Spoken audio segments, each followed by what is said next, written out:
गर्मियां आते ही घर के पंखे, कूलर, फ्रिज और सबसे बढ़कर एसी दिन रात चलने लगते हैं। लेकिन महीने के अंत में जब 7,000, 8,000 या फिर 10,000 का बिजली का बिल आता है तो एसी की सारी ठंडक पसीने में बदल जाती है।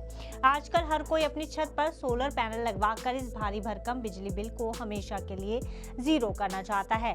लेकिन ज्यादातर लोगों के मन में सबसे बड़ा कंफ्यूजन यही होता है कि अगर हमारे घर में 2 एसी, 4-5 पंखे, फ्रिज और टीवी चलाना हो तो हमें असल में कितने किलोवाट का सोलर पैनल लगवाना पड़ेगा और इसका खर्च कितना आएगा और सरकार से कितनी सब्सिडी मिलेगी।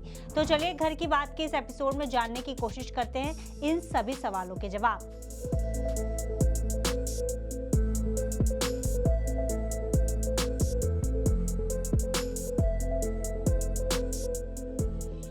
जरूरी जानकारी मिस ना हो जाए इसलिए वीडियो को आखिर तक जरूर देखिएगा। सबसे पहले समझते हैं कि आपके 2 एसी और पंखे दिन भर में कितनी बिजली की खपत करते हैं। मान लीजिए आपके घर में 1.5 टन के 2 3 स्टार या फिर 5 स्टार इन्वर्टर एसी हैं। एक मॉडर्न इन्वर्टर एसी जब रूम ठंडा कर लेता है तो औसतन 1000 से 1200 वॉट यानी कि 1.2 यूनिट प्रति घंटा लेता है। और अगर आप दोनों एसी को दिन में या रात में मिलाकर 8 घंटे चलाते हैं तो दोनों एसी की कुल खपत करीब 16 से 20 यूनिट प्रतिदिन होती है। घर के बाकी उपकरण की बात की जाए जैसे 4 पंखे, एक फ्रिज, टीवी, लाइट्स और पानी की मोटर, वॉशिंग मशीन का खर्चा दिन भर में करीब 6 से 8 यूनिट बिजली लेते हैं। यानी आपके घर की कुल डेली कंजप्शन लगभग 24 से 28 यूनिट बैठती है।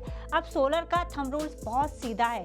1 किलोवाट का सोलर पैनल सिस्टम दिन भर की अच्छी धूप में औसतन 4 से 5 यूनिट बिजली बनाता है। अब गणित लगाइए, अगर आप 3 किलोवाट का सोलर सिस्टम लगवाते हैं तो वह रोजाना लगभग 12 से 14 यूनिट बनाएगा, जो एक एसी और बेसिक लोड के लिए तो ठीक है लेकिन 2 एसी के लिए कम पड़ेगा। अगर आप 5 किलोवाट का सोलर सिस्टम लगवाते हैं तो वह रोजाना लगभग 20 से 25 यूनिट बिजली पैदा करेगा। अगर आप दिन में दोनों एसी एक साथ लगातार 10 से 12 घंटे चलाना चाहते हैं तो 6 किलोवाट का सिस्टम आपके लिए बिल्कुल परफेक्ट रहेगा, जो रोजाना 25 से 30 यूनिट बनाएगा। यानी सीधे शब्दों में कहें तो 2 एसी और पूरे घर के लोड के लिए 5 किलोवाट से लेकर 6 किलोवाट का सोलर पैनल सिस्टम सबसे बेस्ट होगा।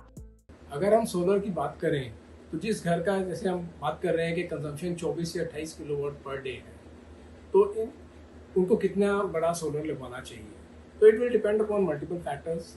पहली चीज़ तो ये है कि लगभग 1 किलोवाट जो है वो on an average through out the year 5 units generate करता है पर डे। प्लस इसके साथ साथ जो आपका इंस्टॉलेशन होता है वो भी स्पेस देता है। लगभग 100 स्क्वायर फुट पर किलोवाट पे आपका पैनल का साइजिंग बनती है। तो वो डिपेंड करेगा कि आपकी छत कितनी है, साइजिंग कितना है। आइडियली अगर हम बात करें तो अगर हम यहाँ पर अगर एक 3 किलोवाट के इन्वर्टर की बात करें तो 3 किलोवाट का इन्वर्टर लगभग 15 unit per day on an average करेगा। 300 स्क्वायर फुट के करीब उसकी छत की साइज चाहिए होगा और उससे ये आपका कंजम्पशन, जो आपका एक्सपेंस है बिजली का, वो आधा हो जाएगा। तो लगभग वो 15 यूनिट के करीब जनरेट करेगा और आप 25 से 30 यूनिट का जो कंजम्पशन है उसका जस्ट हाफ ऑफ इट हो जाएगा। अब सवाल आता है कि कौन सा सिस्टम चुनें। ऑन ग्रिड सिस्टम सबसे लोकप्रिय और सस्ता होता है। यह ग्रिड बिजली विभाग के मीटर और नेट मीटरिंग से जुड़ा होता है। दिन में आपका सोलर जितनी ज्यादा बिजली बनाएगा वह ग्रिड में एक्सपोर्ट यानी जमा हो जाएगी। रात में जब आप एसी चलाएंगे तो वही यूनिट्स एडजस्ट होकर बिल आपका जीरो हो जाएगा। अगर आपके इलाके में पावर कट ना के बराबर होता है तो ऑन ग्रिड सिस्टम सबसे बेस्ट और किफायती होगा आपके लिए। वहीं हाइब्रिड यानी कि ऑफ ग्रिड सिस्टम की बात करें तो अगर आपके इलाके में गर्मियों में घंटों बिजली कटती है तो आपको सोलर बैटरी यानी कि लिथियम या ट्यूबुलर बैटरी के साथ हाइब्रिड सिस्टम लगाना होगा ताकि बिजली जाने पर भी आपका एसी बैकअप पर चल सके। बेसिकली बात करें तो 2 तरह के सोलर सिस्टम्स हैं।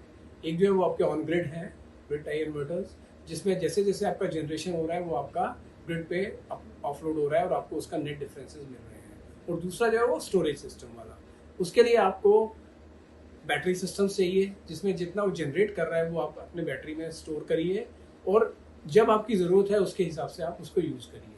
तो अगर हम इन दोनों का पर्सपेक्टिव देखें तो जो आपका डायरेक्टली ग्रिड टाई इन्वर्टर है वो काफ़ी चीप रहता है, उसमें स्टोरेज नहीं होती और जैसे जैसे आपका कंजम्पशन हो रहा है आप उसको जितना कंज्यूम कर रहे हैं कंज्यूम करिए और जो एक्सेस है वो आपका ग्रिड को ट्रांसफ़र हो जाएगा।